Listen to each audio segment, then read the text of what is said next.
Selamat malam kepada semua student yang dikasihi.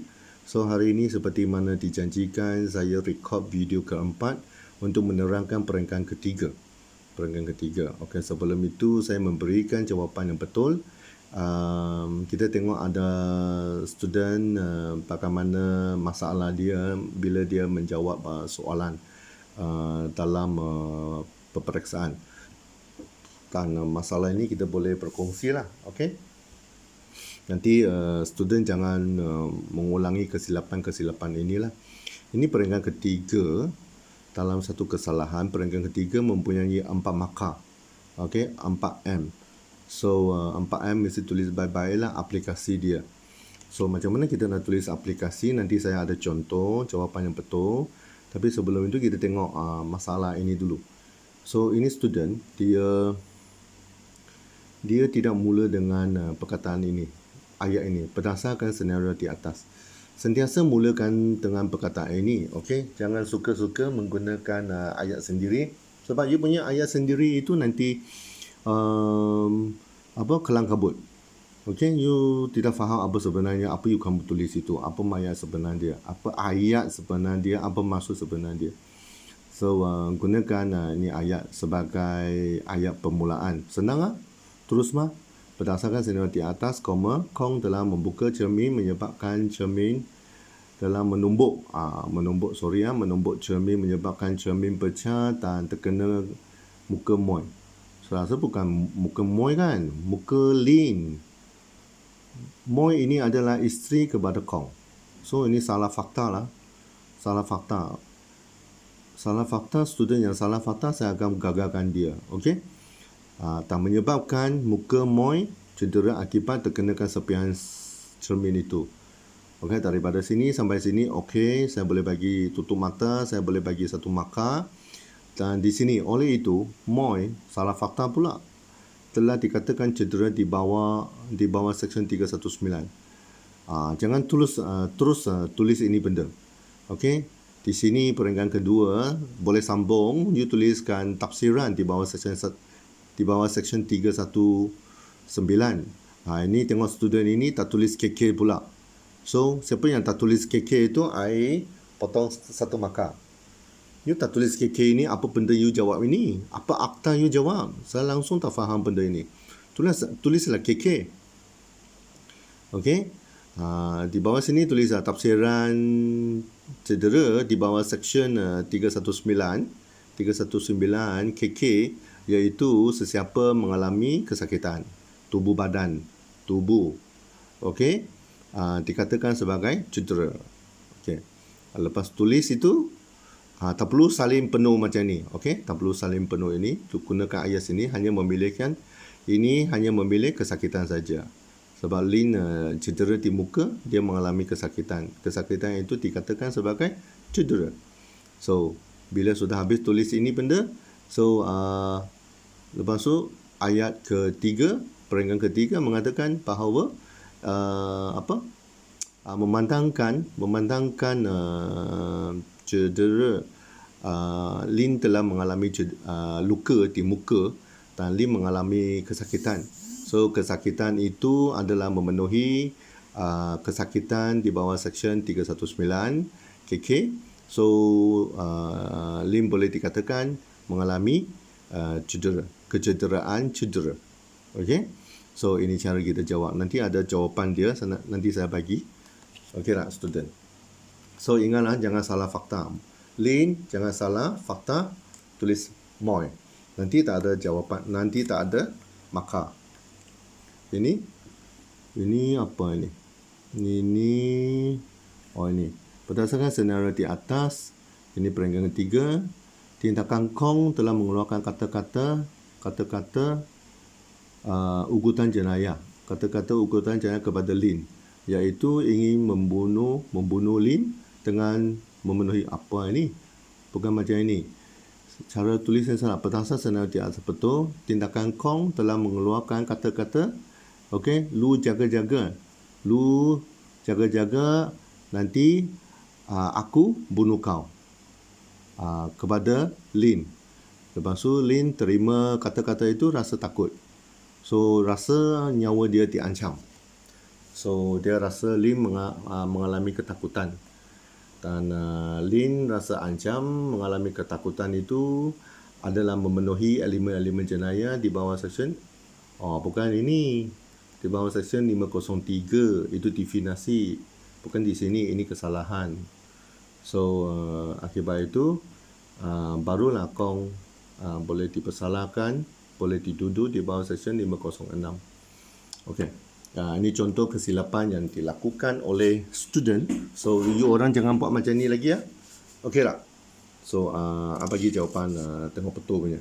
Ini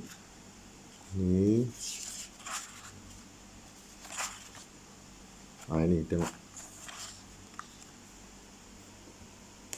Tengok ini ya, sekejap.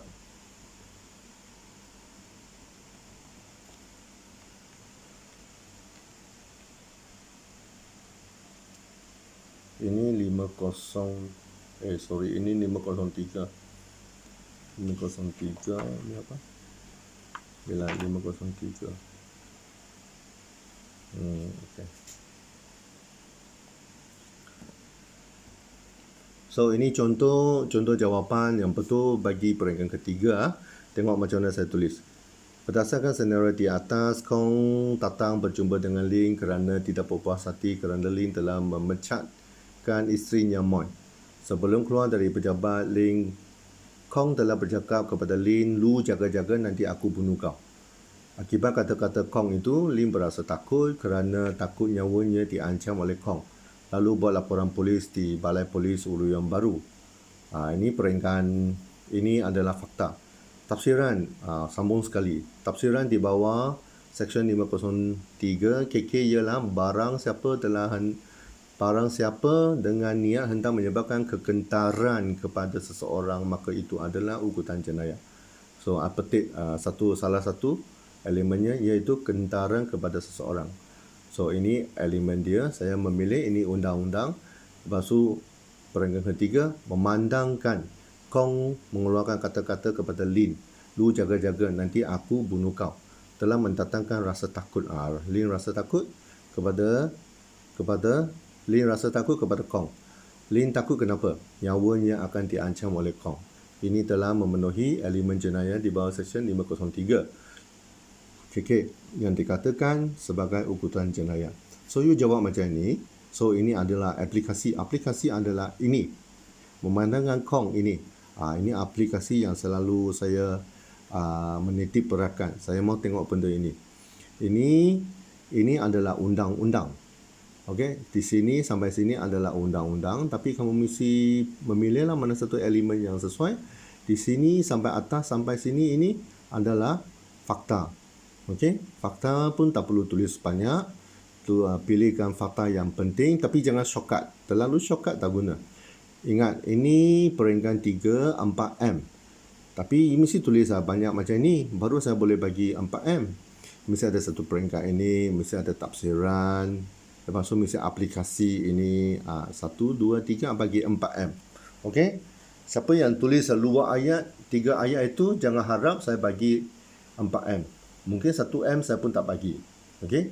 Itu cerita mesti melalui ada kronologinya itu cerita. Jangan terus tiba-tiba wujud. Okey? Boleh faham? So ini cara aplikasi. So saya tengok satu lagi. Ini cara aplikasi yang betul. Peringkat ketiga. Sekarang saya ceritakan peringkat ketiga. Tengok berdasarkan senario di atas. Ketika Mei. Ini rompak. Bagaimana saya tulis aplikasi. Ini contoh. Tengok semua student. Okey. Jangan tidak tengok. Okey. Tengok. Berdasarkan senario di atas. Ketika Mei berjalan kaki di lorong balik ke rumah dari kilang. King dari belakang menarik beg Mei. Mei bertarik dengan King. King mengeluarkan pisau menggelar tangan Mei, menyebabkan Mei cedera dan melarikan diri. Dan ini melarikan diri itu King. Okey? Di sini adalah fakta. Ini adalah fakta daripada sana sampai sini. Jangan lupa menuliskan ayat berdasarkan senario di atas. Ini adalah fakta. So ini tafsiran. Tafsiran rompak di bawah Seksyen 390 KK. Ingat tak? Iaitu ketika melakukan kesalahan pesalah melarikan harta seseorang dan dengan sengaja menyebabkan cedera kepada mangsa adalah dikatakan rompak. Melarikan harta dan mencederakan mangsa adalah dikatakan rompak. Kalau dia menggunakan parang mendatangkan cedera parah atau kematian kepada orang itu, maka kita gunakan 397. Okey. Tengok, saya sambungkan ini benda. King berjaya melarikan beg dimiliki May dengan menggunakan pisau, menggelar tangan May, menyebabkan May cedera. Tindakan King telah memenuhi elemen-elemen jenayah rompak di bawah Seksyen 390 KK. So, jawab macam ini 4M. Saya memberi 4 markah lah. So, kerana pertama dia ada fakta sini ke sini. Nombor 2 dia perenggan kedua dia ada undang-undang dari sini ke sini. Lepas tu satu lagi sini adalah aplikasinya. Okey, kalau boleh buat macam ni baguslah. Okey, saya memberikan 4 markah. So, tengok macam mana saya membuat ini perenggan keempat. Perenggan keempat tengok. Okey. Student tengok ke perenggan 4. Tengok macam mana saya buat. Rompak Oleh sebab itu, King telah melakukan satu kesalahan di bawah Seksyen 394 KK dan dibacakan bersama di bawah Seksyen 397 KK, iaitu melakukan rompakan ke atas May dengan menggunakan pisau, menggelarkan tangan May menyebabkan May cedera. So, ini perenggan keempat, luar M. Luar markah lah, saya memberikan luar markah kepada student kalau dia boleh jawab macam ni. So, ingatlah ini dan dibacakan bersama. Okey. Kalau rompak 394, palang 397. Jangan tulis palang tapi tulis macam ni. Palang itu tukar perkataan ini dan dibacakan bersama di bawah Seksyen 39. Okey, ini cara saya menjawab perenggan keempat. So, ini tadi saya cerita. So, kita tengok ini apa itu? Khianat. Tengok macam mana saya jawab khianat.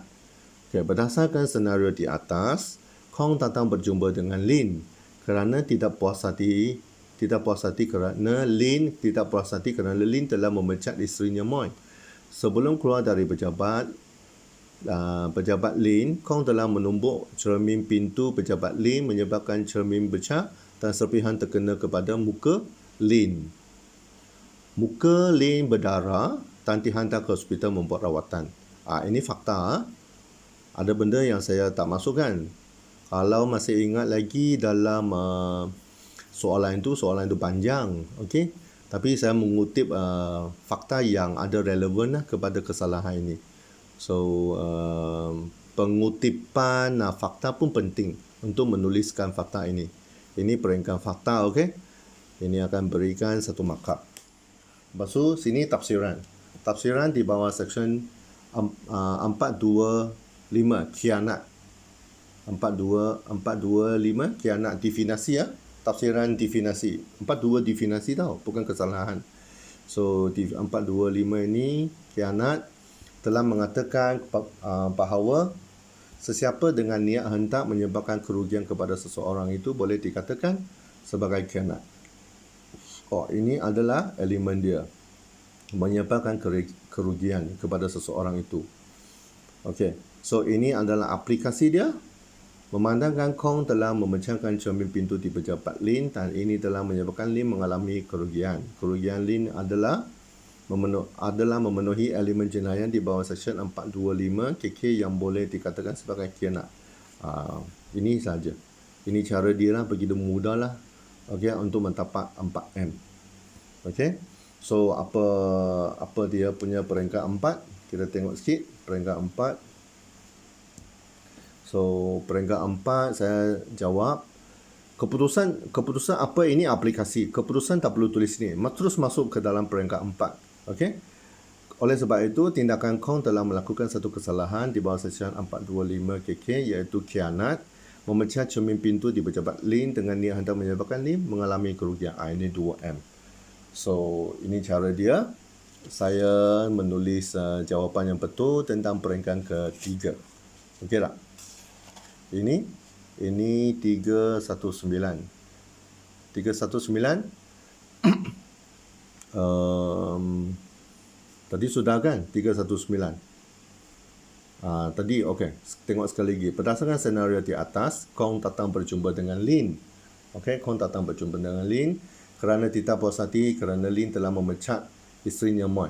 Sebelum keluar dari pejabat, Kong telah menumbuk cermin pintu pejabat Lin menyebabkan cermin pecah dan serpihan terkena kepada muka Lin. Muka Lin berdarah dan dihantar ke hospital memperawatan. Tafsiran di bawah Seksyen 319 KK telah mengatakan bahawa sesiapa yang mengalami kesakitan tubuh, tadi itu, kesakitan tubuh akan dikatakan sebagai cedera. Ini adalah tafsiran dia, undang-undang. Saya tulis sendirilah. So, ini aplikasi dia. Memandangkan muka Lin berdarah adalah memenuhi elemen kesakitan di bawah Seksyen 319 KK yang disifatkan sebagai cedera. So, begitu mudah. So, ada ini fakta, ada satu ini undang-undang, ini aplikasi. So, 3 elemen di sini. Kalau tulis 3 elemen, dapat 4 markah.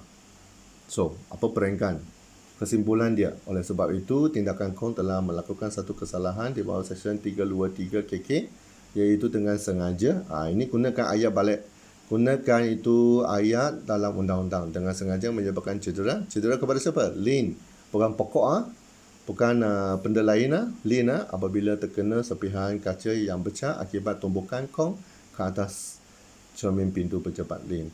Ini 2M. Okey, ini 2M. Okey, ini selesai. Sekiranya satu soalan ada 2 kesalahan, satu kesalahan peringkat ketiga boleh dapat 4M, 2 kesalahan. So, 2 peringkat ketiga, 4 campur 4, so 8. 8 kali 5 soalan, so 85, 45, so 85, 40. So, 40 markah.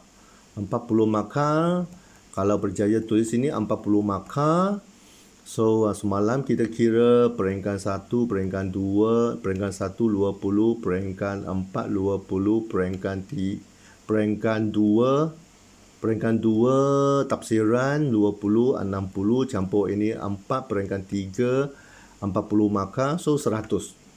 So, 100. So, student mesti cubalah untuk menjawab, untuk meluluskan, untuk mendapat markah yang tinggi supaya boleh skor lah. Saya memang tidak ketukut kalau student dengar nasihat saya, ikut cara saya, memulakan perkataan-perkataan macam ini tanpa menggunakan ayat sendiri. Contohnya peringkat keempat guna oleh sebab itu. Senang saja sentiasa oleh sebab itu. Tak perlu rasa boring. Berdasarkan senario di atas. Kalau peringkat kedua biasanya gunakan tafsiran di bawah seksyen tafsiran cedera di bawah Seksyen 319. Itu selalu kita gunalah. Tafsiran di bawah seksyen. Bukan tafsiran seksyen tau. Tafsiran di bawah seksyen. Kalau peringkat pertama selalu gunakan Ali telah melakukan kesalahan. Ali telah melakukan kesalahan atau Kong telah melakukan kesalahan. Satu kesalahan. Macam itu. Mulakan ayat dengan itu. So, senang. Tak perlu fikir ayat lain. Okey? Itu sahaja. Terima kasih kerana sudi mendengar apa yang saya cerita ini. So, ini sudah habislah. So, IELTS peringkat 1 selesai. Peringkat 2 tafsiran selesai. Peringkat ketiga aplikasi selesai. Peringkat 4 pun selesai. So, ini adalah 100 markah. Satu soalan ada satu soalan ada 2 kesalahan, 10 markah bagi kesalahan 1, 10 markah kepada bagi kesalahan kedua. So, inilah cara kita dapat markah. Sebenarnya senang, kalau ikut format memang senang. Jangan tidak ikut format, okey? Terombang ambing untuk menulis sendiri, jangan macam itu. Okey, selesai. Saya rasa besok saya akan buat satu lagi tentang soalan-soalan, cara-cara student-student yang jawab kelang kabut. Saya akan tunjukkan itu student-student dulu bagaimana dia jawab begitu kelang kabut, sehingga banyak markah ditolak oleh saya. Okey, ini saja untuk malam ini. Terima kasih kepada semua. Okey, selamat malam.